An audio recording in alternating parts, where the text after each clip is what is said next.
Welcome to the best of around and about Orange County news for spring 2010.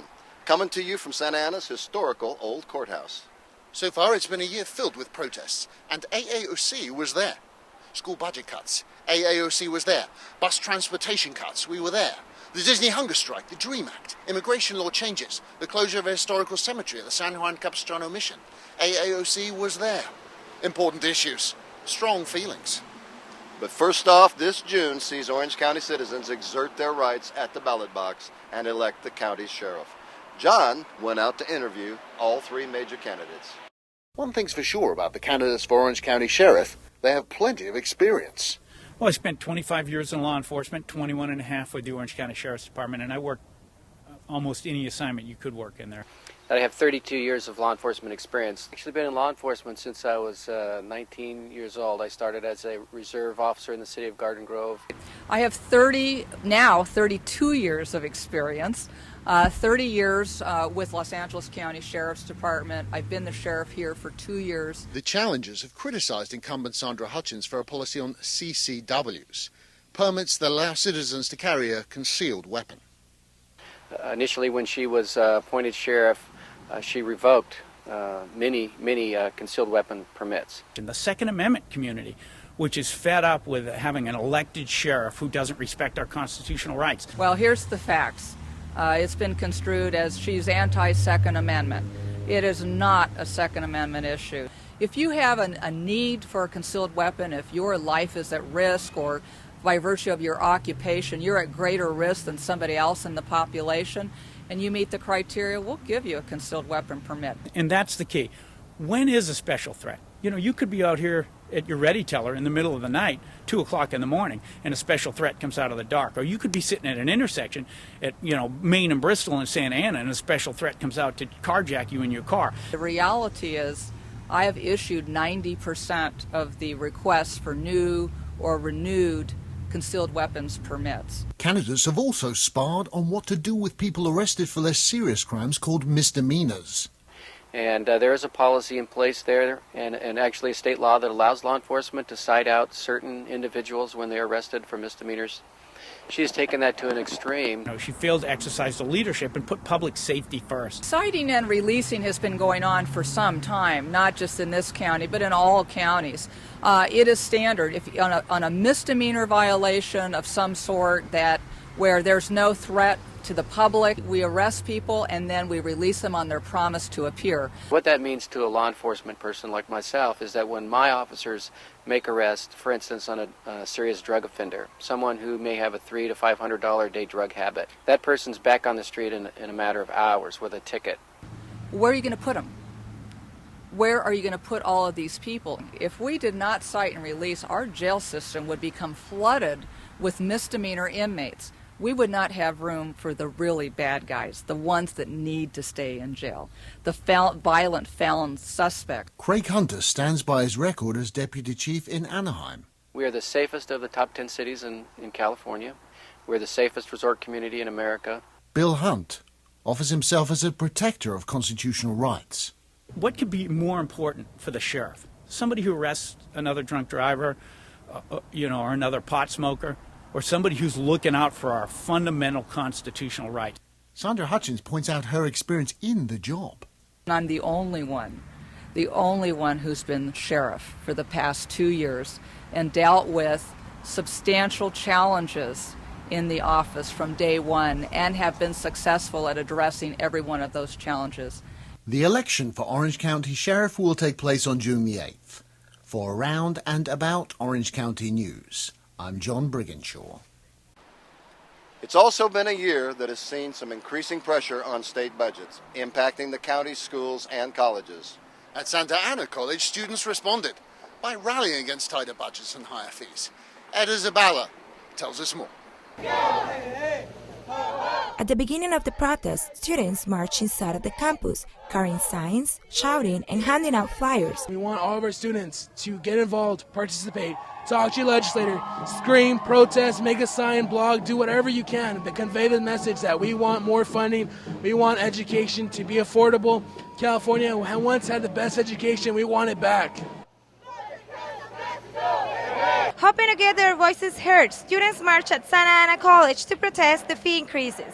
Santiago Canyon students had a presence at the rally, with a group of students that showed up playing tambourines. Some of them had their hands painted red to demonstrate what they call the students' power. I'm fighting for my rights as a student to stop the cuts of classes in education and the increase of our units. So I want my voice to be heard, so I came here. Walking along Bristol Street with a purpose, Santa Ana College Students President was one of many students who marched Monday in the latest protest event against higher education cuts. Today we are here to protest against the possible tuition increase that are going to be happening in the state of California. And it was because of the leaders of Santiago Canyon College and Santa Ana College that we decided that this rally has to be done today to let students know that we care about our future and our education, and more importantly, to let state legislators know that we cannot continue, they cannot continue on balancing the budgets on our students' back. We need our Board of Trustees to take this message, bring it up to Sacramento, so we can have change, because this is too much. We're so tired of this. We can't afford it no more. We need change. Our voice has been heard. There's a lot of authorities here, so they heard us, and I think they are really, really going to take it seriously. At the end of the protest, students assisted to the monthly board meetings. Some of them introduced themselves and shared their reasons for participating. That is something that can be done today. For Around and About Orange County News, I am Era Zavala reporting. Descendants of the Acjachemen Indians, who helped build the mission in San Juan Capistrano more than 2 centuries ago, are upset at the decision to close the old mission cemetery. Linda Ivanov brings us the story. Protesters gathered in front of the mission to voice their frustration. A moratorium has been placed on future burials in the historic cemetery. It has been the burial place for mission Indians, ranch families, and other settlers for over 150 years.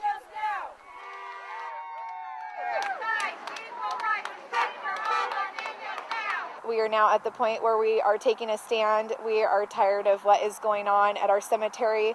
We want our family members that are up here to be acknowledged and taken care of. The executive director at the mission has decided that she doesn't want to take care of our cemetery, and it has really been disrespectful to our family members that are buried up here and to our families. We want to come up to a peaceful environment up here and respect our elders. You know, I as a little girl even had the feelings then of how the diocese felt about our cemetery. We didn't have good feelings even when I was a little girl. After gathering signatures on a petition, the protesters peacefully carried their signs and chanted during a remembrance walk to the nearby Old Mission Cemetery, situated on a hill overlooking Ortega Highway.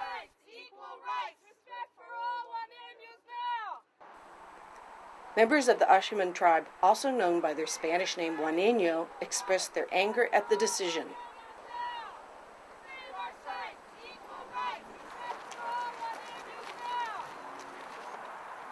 Once inside the cemetery, tribal members walked through the grounds saying prayers, stopping at grave sites to pay respects, and comforting each other. Many generations of my family are buried on this hill. My family line represents the Cotas, the Uribis, the Garcias, the Niebleses, and the Yorbas. Our family tree goes back to Maria Bernarda Chigalia, who was baptized at the mission as a 46-year-old woman in 1778. And that's the start of our recorded history at the mission. On my grandmother's side, we're a pre-mission family. To us, it's a sacred site. We can't let go of that, and we can't forget it. Our root, our heritage, who we are as mission families, who we are as Orange County pioneer families, families that have contributed to the historical well-being of this community, were represented here today, and we can't let go of this. You don't think something like this can happen, so never forget this place. Take your ancestors with you today when you walk out the gate. Take them in your heart. In the name of the Grandfather, Creator, in the name of our elder brother Jesus, in the name of the one great Holy Spirit, we pray. Grandfather, look on us this day, whether they be from the Juaneño Band and Mission Indians, the Acjachemen Nation. Look upon our historical historical families, our great rancho families who are represented up here, our Bosco family, our early Spanish, Hispanic settlers in this valley who are resting up here. We ask you, Grandfather Creator, do not turn away from us this day. Keep the ancestors alive in our spirits and in our hearts, and let us never, ever forget them. This is Linda Ivanov reporting for Around and About Orange County News, outside the Old Mission Cemetery, now closed in San Juan Capistrano. That's it from us. Now we go to features. Rob and Jeff are going to be bringing us that from the beach. Thanks, John and Tom. We're in Huntington Beach at the launch of Surf City's new shuttle to the beach. Let's hop on board. Greetings, I'm Jeff Labs. And I'm Robert Perez. With so much to see and do in Orange County, our reporters couldn't be everywhere. But fortunately for our taste buds, Mark Alexander was able to make it out to Ruby's first drive-in. The owners of the Ruby's Restaurant Group taken on the task of preserving history and at the same time reviving another forgotten American memory, all while doing so right here in Anaheim. Hi, welcome to Ruby's. Ruby's Diner Drive-In at 5 Points in Anaheim is a fun trip to the past for those of you who remember the classic car culture and drive-ins. When we were in high school, this was the best place to come.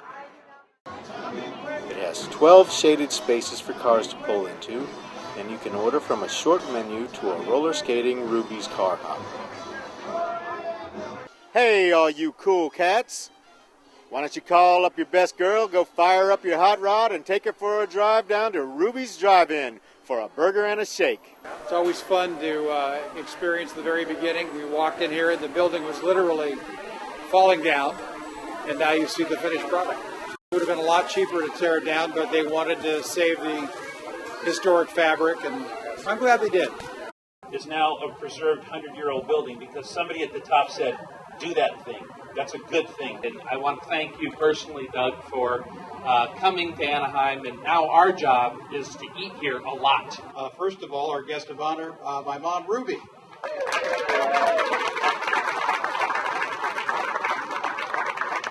My mom truly is a member of the greatest generation, growing up and actually being married during World War II. And she's the one that got me hooked on swing music and jitterbug dancing, and kind of really was the inspiration for the Ruby's brand. And so what you see here is an embodiment of Ruby Doobie. So we really, thanks Mom for the inspiration. Drive-ins and car hops were some of the favorite memories of Ruby Cavanaugh's life growing up in the 1940s. And Ruby's son, Doug, the founder and CEO of Ruby's Diner, proclaims that the Anaheim 5 Points building was a perfect space to make a drive-in vision come to life.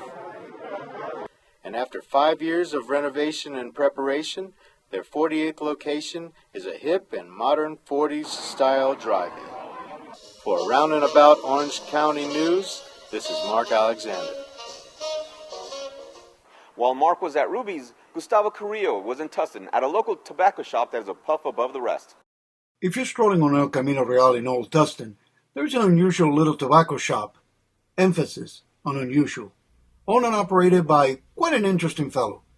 Eccentric might be more descriptive. Meet John. Well, I started this tobacco shop back in 1979, and we just sold pipe tobacco and cigars. They're delicious. They make you feel successful, powerful, and rich, especially when you're driving your Rolls Royce. The cigar is kind of a totemistic symbol of achievement, a celebratory kind of a thing. It's been taxed so heavily that when you do smoke a cigar, you're a philanthropist, because the taxes that are collected on a cigar help pay for all kinds of social services. So you really indeed are a philanthropist when you light up a long filler handmade cigar. My favorite are from the cigars made in Mexico. I love the Tiamo cigar. Among the pipes and cigars, the shop is full of mementos. You may describe the decor as eclectic. And you would also find very interesting patrons. I was in the Marine Corps, and I served in the line company. I was a sergeant in the Marine Corps. If you watch war movies, sergeants don't smoke cigarettes. They smoke cigars.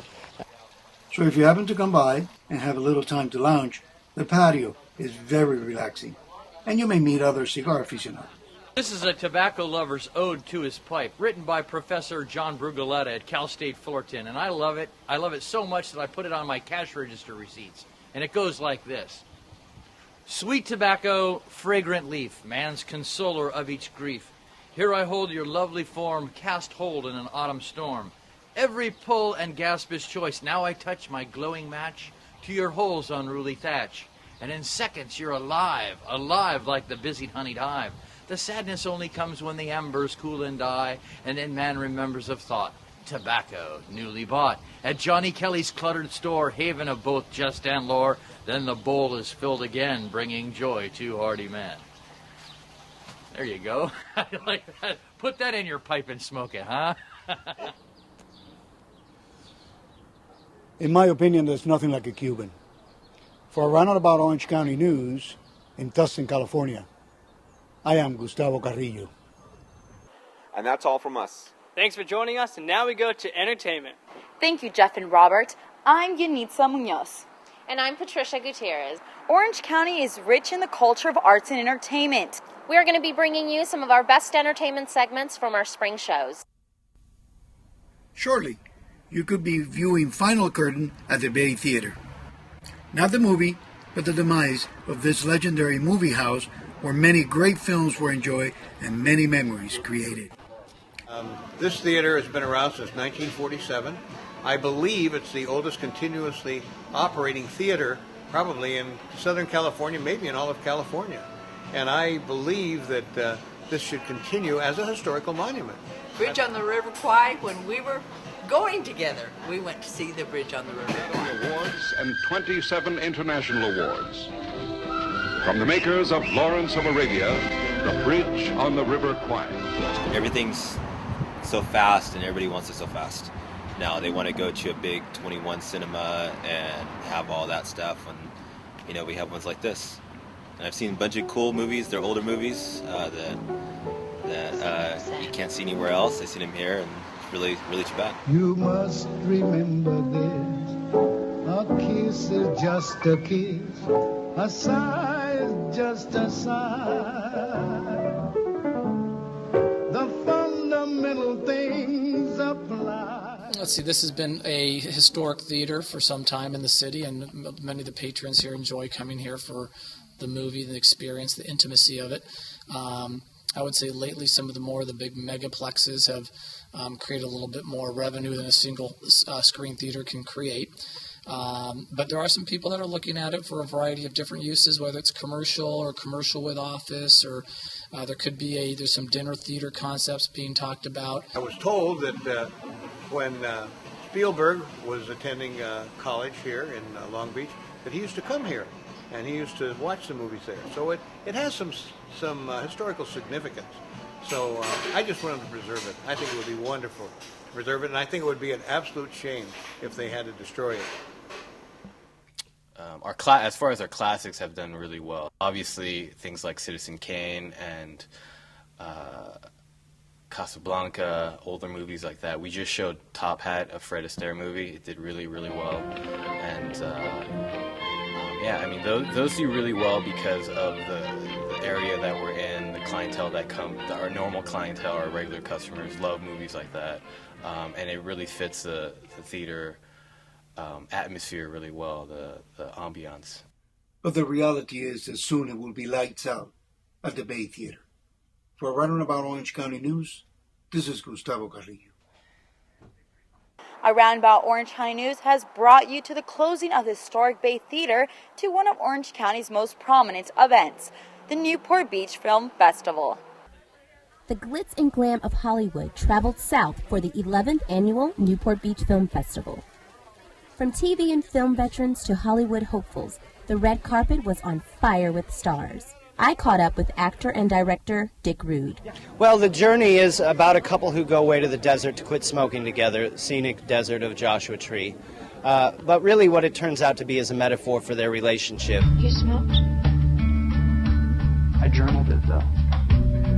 We're not doing it together, okay? You're doing it your way, and I'm doing it my way, and we're going to work this whole thing out. You're not doing it at all. And through that, anything that anybody puts themselves through the enormous pleasure and pain of a dedication to something. So it's really about passion at the end of the day.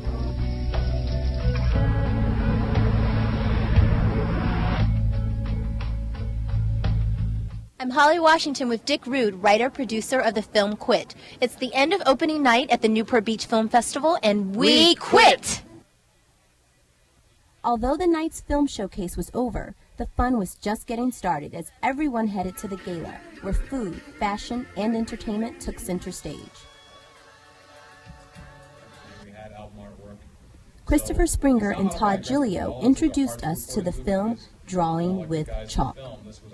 We were both actors when we were younger. We met in college as theater majors. And the beginning part of this decade, we both had pretty much given up.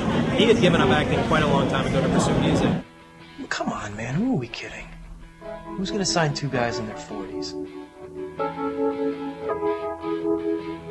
Is that what this is about? About getting signed? I mean, maybe we are getting too old. Too old? Yeah.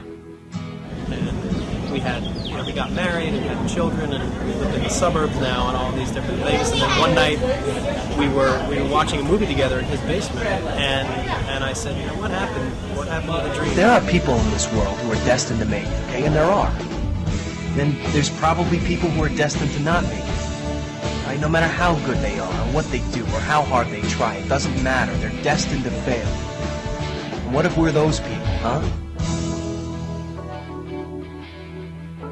I like that, Daddy. Yeah? They paid again.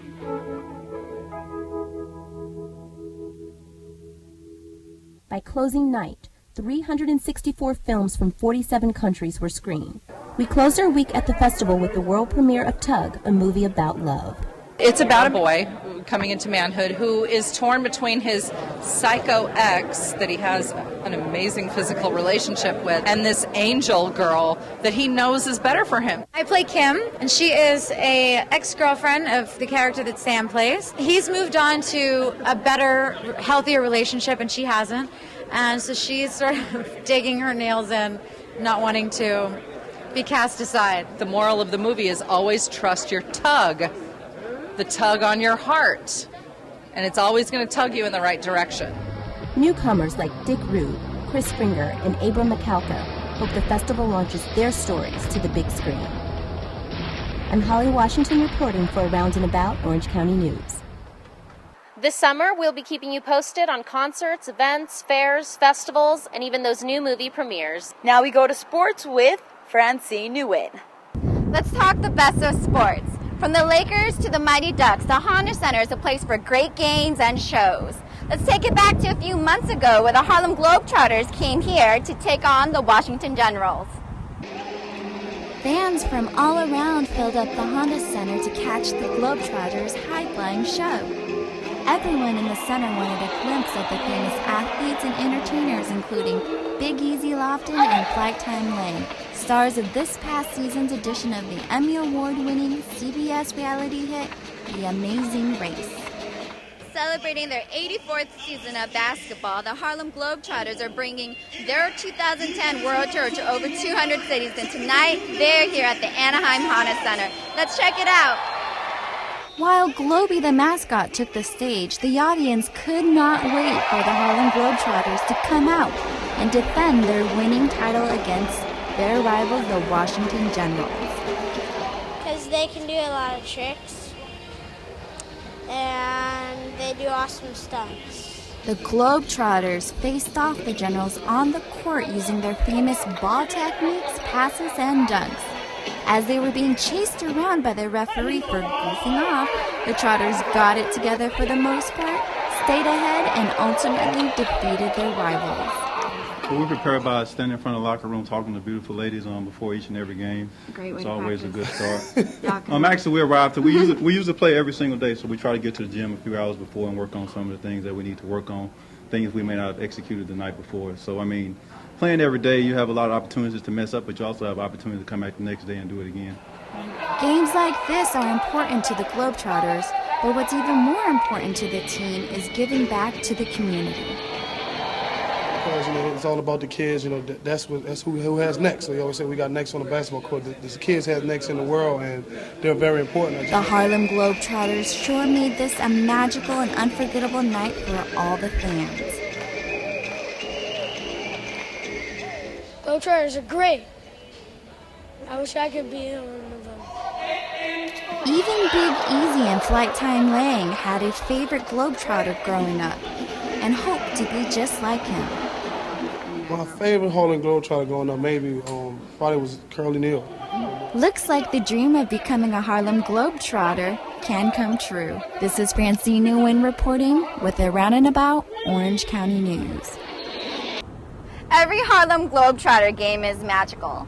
From here in North Orange County, let's take it to South Orange County, where reporter Moises Pardo brings us the 2010 OC Marathon. What it seems to be a long, challenging, and painful race for the Aussie runners, it turned out to be a pleasant and exciting course to run, the 26.2 miles of beautiful Orange County landmarks. I ran the half marathon. It was a great race today. The weather's perfect. And is it your first time running? No, it is not. This is my 10th half marathon. I had never run this race before. This was my first time. It was a beautiful run. It was perfect. I would come back and run it again. I would tell everyone to run it. It was a great day.